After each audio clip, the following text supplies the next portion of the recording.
election was even concluded. Do you understand? It was this election was Abiola's election was not a very good manner like that. So there were no ballot boxes. Option A4. The option A4, well recorded and so on. Yet, like my one in the neighborhood where I grew up, yeah, but Taylor was still yet. Yet you found that the election was actually annulled. The sad part of it all, in all honesty, taking away the gloves, is that we have refused to grow as a nation. Our leaders are extremely selfish. They think of themselves and themselves alone. Across the board, it has nothing to do with any party or whatever. But that's why I usually tell young people, okay, now, so look at the situation now. I was telling the young ones yesterday. Yeah. You have a winner, you have a loser. You can't reach any one of them if you are not an exceptionally strong supporter. So all the guys who are running rampage, insulting people, doing all kinds of things. So what have you actually gained now? At the end of the day, because you see, if we ruffle too many feathers. We ruffle too many feathers. We take these things too personal. So that's why today, this morning at 9 o'clock, I'm going to be doing Dear Me instead. I don't want to do anything political for now. And also let's get our whatever worked up. The politicians will sort them. But personally, I'm just somewhere now where I want to pick up a very keen interest in literature and music and so on and so forth. So maybe, really? Yeah, so maybe in another... Can I take you on that? Take you on that? Yes, you can take me on. If I fail, I fail. Okay, let's look at some of the big stories. All right. This morning from our national dailies. All right, let's start with the Vanguard newspaper. Top story here says, "We'll retrieve our mandate in court. Obi Dati vow." So that removes what we spoke about yesterday when the spokesperson is said to have said that they might not go to court. Because the story here says that Yusuf Dati Baba Ahmed has assured Nigerians, and especially his party supporters, that Peter Obi were prepared to pursue and retrieve their mandate through the legal system. By the way, Peter Obi is yet to address his supporters formally, and I think he should be prompted to do just that. Peter Obi, a lot of maybe he's also down. Who knows? See, because let's be honest, a lot of people's perception is that if he had lost, if Labour Party obedience and so on had lost to a well-primed system that showed a lot of accountability and so on, it wouldn't be this painful. So some of the supporters believed very strongly that they were robbed, and that's the perception. And then if you look, that's why even those who won cannot jubilate. And like you told me that you said this morning, something even tells me that had all these things not happened, had INEC not put up an embarrassing and dismal performance, the APC might still have won. But then people would have known that they tried their best. You would have known that they tried their best. Maybe APC would have won. But history will tell us what actually happened here.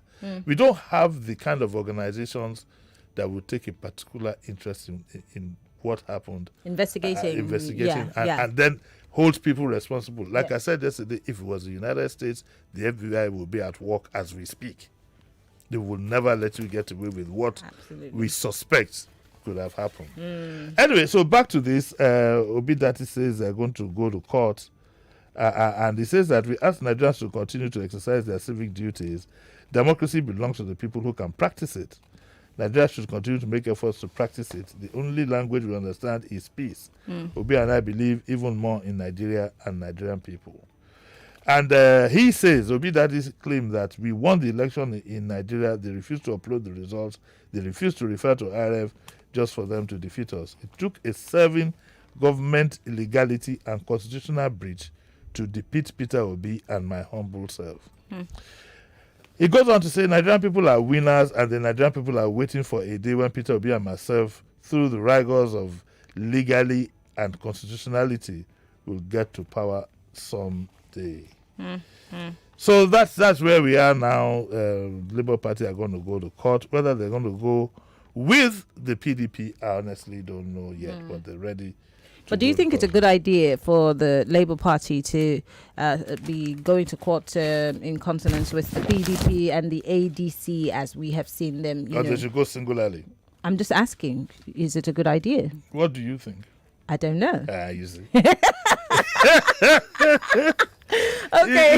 You see, the truth, this is the truth from my heart, and these are my feelings. How do you console a woman who has been raped? Inconsolable. That's my best answer. How do you actually console a woman who has been raped? Even if you throw the gentleman in jail, the deed has been done. Whether you like it or not, through INEC's performance, a pain has been inflicted on the Nigerian people. And it will be there for a long time. And I can't tell you which way the effect would go. For example, I can't tell you for sure that the same number of people who ran this presidential election as voters would come out. There'll be a lot of apathy. And I'm sorry to say, I'm one person who's thinking like that. I'm asking myself, if you stood, under the sun and all the problems you had to do this, and this is what you get. If INEC says that, okay, Jimi Disu, go and vote, okay, we'll have beavers, we'll upload to whatever it's called, and so on and so forth, and then that doesn't happen. Surely you don't expect me to repeat the same thing and get the same result. But so how do you get change? Because you can't also say, I want change, and then on your first try, you expect that magic will happen. Of course, whatever you think is the problem, we'll fight back. So should we really throw in the towel now? My answer to that is the Lord moves in a mysterious way his wonders to perform. I didn't know you were a preacher. If there was a day I was in one small church somewhere that I mounted the pulpit. Hey. The one and only time I did Uncle Jimi. I almost got a Uncle Jimi. Yes. Because it's not just about, okay, so what did I do? They called it and they were setting me up like, let us see everything this one go talk. I just went to Google, took the verses, but I knew what I wanted to say in my mind. I'm very practical. I repeat what I said. The Lord moves in a mysterious way.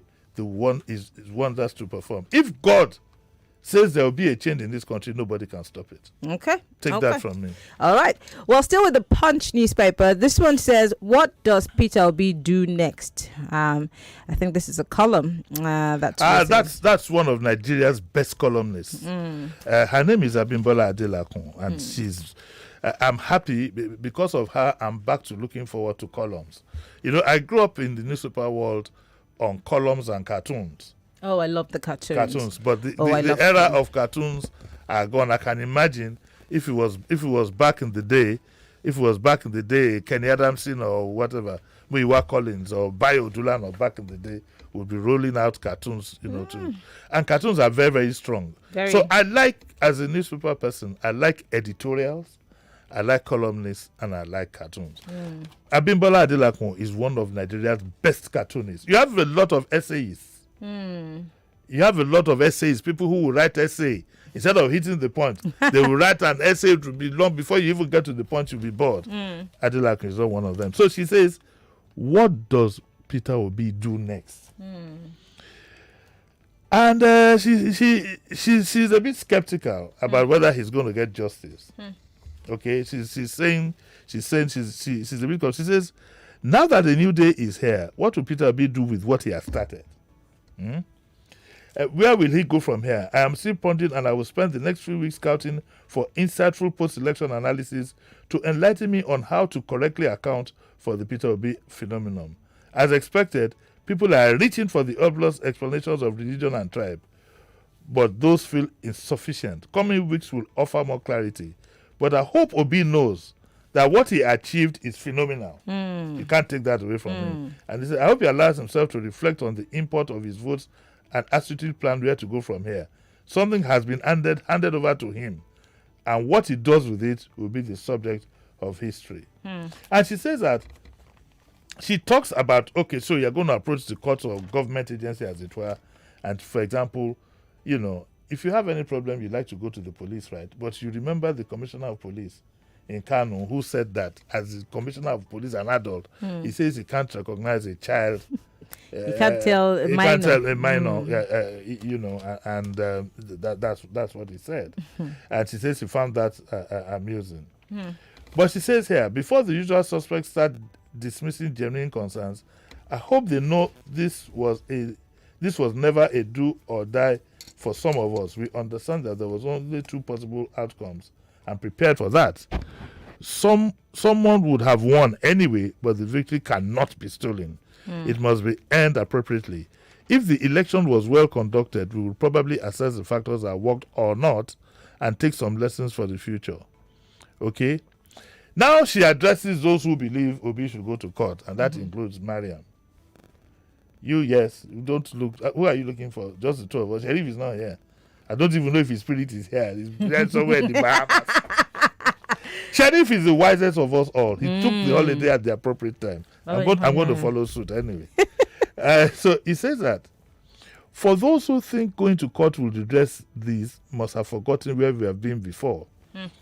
The 2007 election, probably one of the worst in Nigerian history, was marred by widespread violence, vote rigging, systematic disenfranchisement, a severe shortage of ballot papers, the widespread intimidation of voters, ballot paper snatching by thugs, open vote buying, and other irregularities. Wow.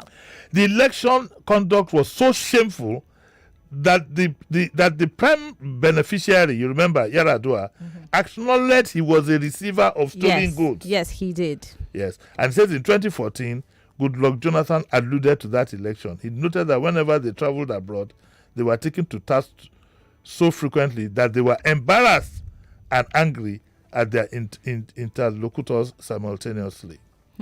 And she goes on to say that the proponents of going to court to protest should highlight what they think would be different between what happened in the courts in 2007 and 2023, when neither our societal values nor organizing capability has significantly improved. So you probably get the same result. At every level of governance, we are still corrupt, disorganized, and lacking the moral will to do the right thing. At every level of government. But does it mean that there are not people who can actually stand for the good? system is so racked up?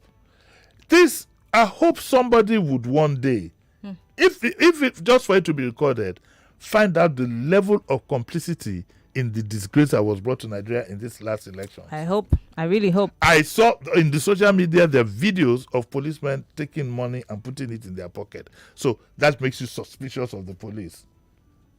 Thankfully, we didn't see any of the army, but we saw the police. Now, from the way some people conducted themselves, INEC, you will know that some were obviously compromised. But nobody's going to waste his time trying to think who and who not. Okay, yeah. So where do you run to? And then the courts, unfortunately, we have to say it, gradually people are losing confidence in our legal system. And it's sad, because if you continue to do that, you now have cases of people taking law into their hands. Yeah. So she says that at every level of governance, we are still corrupt, disorganized, and lacking the moral will to do the right thing. The courts we are asking those cheated in the election to take their case are a stark reflection of the weaknesses and the perennial degradation of our institutions. You find time to read that. Yeah, it's very interesting. And it makes the average person wonder how we're going to uphold democracy if there are no checks, there are no balances, and everybody seems to be at the whims and caprices of the executive. It's really it's unfortunately, I must say that I think it takes a certain character to be part of government in this country, whether you like it or not. Really? Yes, I think it does. It does. There are people who are ready to do the right thing in government, but you never see them surface. You can't grow. You can't grow, and Nigeria is gradually getting to a position that if you say honesty is the best policy, even as a citizen who wants to go his own way, you don't want dabaru anything with anybody, it'll be difficult for it to survive. Can any full-grown adult, age 40, say he has never bribed somebody? A Briton can say that. No, what about the one you rode at checkpoints? I don't, Roger. Put your finger down. I don't, Roger. They always fight me. You don't, Roger. You're still alive. I can say that maybe somebody has forced me to give 1,000 to bring out my file. file. Now. Hey. But I don't, Roger. What is it? If somebody has forced you, wait till remain. I beg second base. Okay. What do you have won. You have won. It is difficult for anybody 40 to say that. At 40 to say that. Even I remember when my kids were in university. One day, the daughter, so they took my car out. I didn't know. Around 3 o'clock or 4 o'clock. You had to go and pay police. They did everything by themselves. They took them to Panty way back then and so on. They confessed much later. I didn't even know. They know the Okay. Still in the punch. So you learn the ropes very quickly. Because I think it's more like a survival skill. You know. Look, some of us were raised wrongly to live in Nigeria. I'm not saying the morals were wrong, but for survival, at some point you would have to tell your child the real truth about the country that they're living in. With every passing day, I understand this country more and more. I can tell you this. I do not think in my lifetime, and I'm not ready to go in any manner, as you can see. I don't think in my lifetime you will have true democracy, will have tolerable democracy in this country. Come on, don't be that pessimistic. Oh, okay, so because look at now, all of a sudden the institution of thuggery and all kinds of things is growing. It's becoming an industry on its own. Okay, look at here the stories you hear in town. People first don't come out. This is like living in a country controlled by the Cosa Nostra. You know, it's tough. There are some countries like that. In Italy, for example, I can jolly well imagine. You can't. Lady dead on election day flees.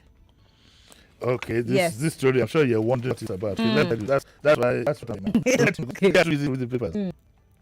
From the point here that there's a them who is delivered as Adedeji and is also known as Sky. I hope it's not the Sky that my friend. And it is alleged that he shaded Limat Abuaba to death on Abeokuta Street behind the Agege Stadium. Wow. Okay, and the Punch reports that Adedeji, alongside, they don't tell us when, I suspect it could have been yesterday, alongside other hoodlums, was celebrating the victory of a political party on Abeokuta Street when he suddenly brought out a gun. Oh my goodness. Oh, there were loads of them. The videos are there. And started shooting indiscriminately because apparently it appears he was drunk or high or both.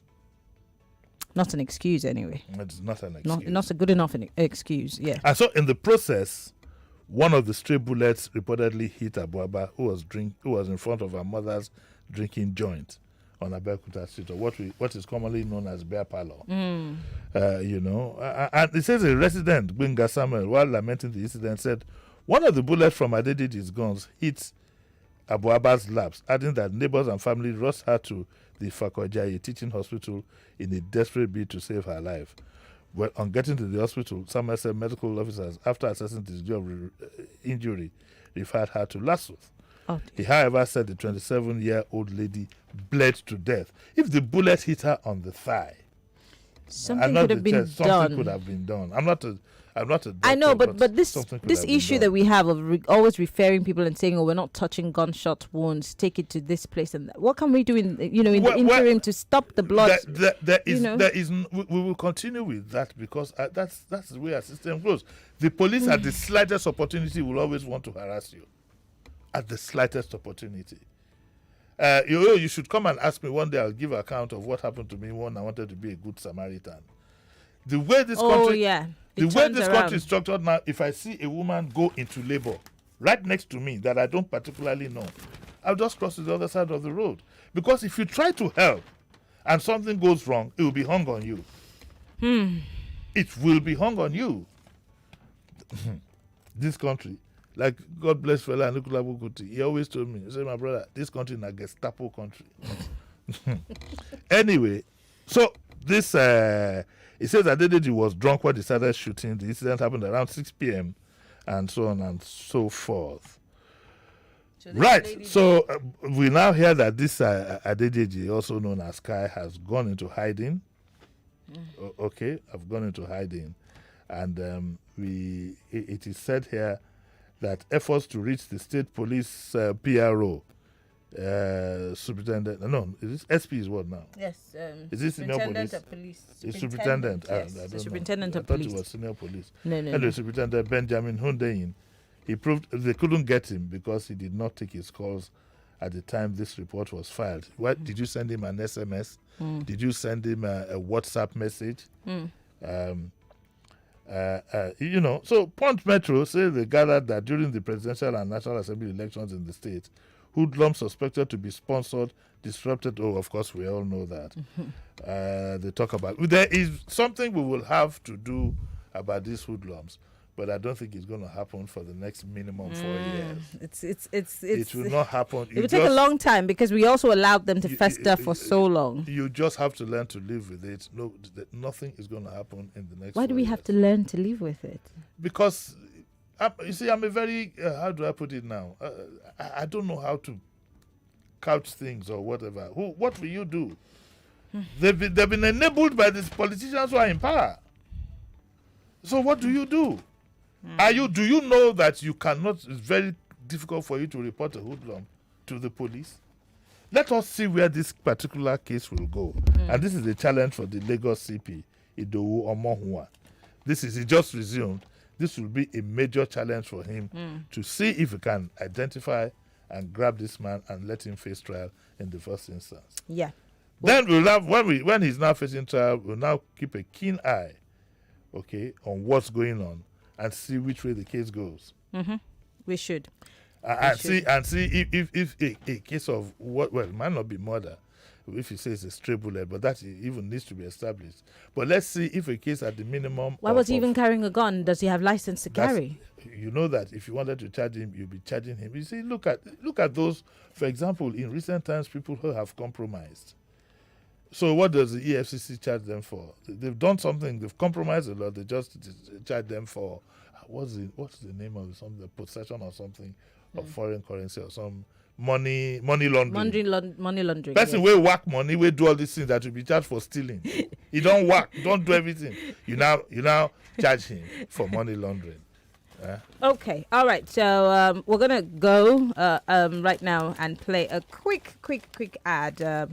Uncle Jimmy, thank you very much for talking with us. I wish we could take more of these this thing, but quickly. What are we doing at 9? Oh, okay. We're doing the Do Diabome, and that is what it is. Okay, so, just hold on. Hold that thought. I know say everybody getting time, I don't go lose faith. As I dey hustle every day, I know they look face. Cause I know say one day I go make her. Yes, I know say one day I go blow. We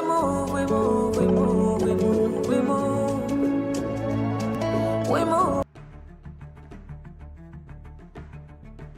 And I want to assume that you would run because I want to give the listeners context for the conversation. In 2019, you were running mate to Atiku Abubakar. What did you learn then that you will not repeat this time? Yes, when is the president coming out to address us? There's a few things. One, I have a burden and a passion for young people. The fact that you have elected a man does not mean then you begin to order him around. The president will do whatever is good for the country at any given time. Mr. Adeshino, isn't the president responsible to the people?